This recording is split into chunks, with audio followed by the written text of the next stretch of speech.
Ndugu waandishi wa habari, nao furaha kuwajulisha kwamba kesho tarehe 21 Mheshimiwa Rais wa Jamhuri ya Muungano wa Tanzania Dr. Samia Suluhu Hassan atafanya ziara katika mkoa wa Arusha.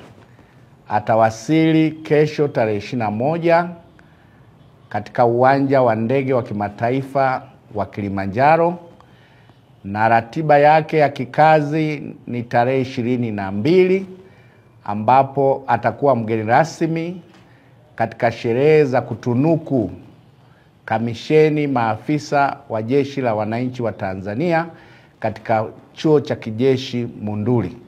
Kwa hiyo tutakuwa na Mheshimiwa Rais katika mkoa wa Arusha kwa siku hizo mbili, kwa maana kuasili kesho tarehe 21 na ratiba ya kikazi ya tarehe 22.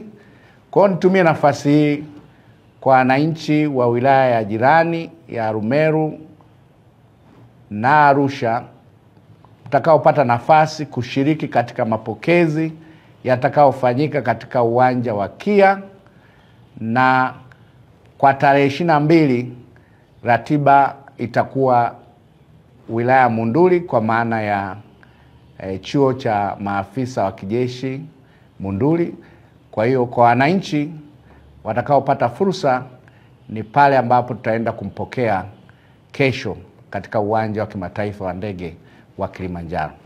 Kwa hiyo niliona nitumie nafasi hii kutoa taarifa kwamba tutakuwa na ugeni wa Mheshimiwa Rais katika mkoa wetu wa Arusha kuanzia kesho na tarehe 22 kwa ajili ya ratiba ya kuja kuwatunuku kamisheni maafisa wa Jeshi la Wananchi wa Tanzania katika chuo cha kijeshi Monduli.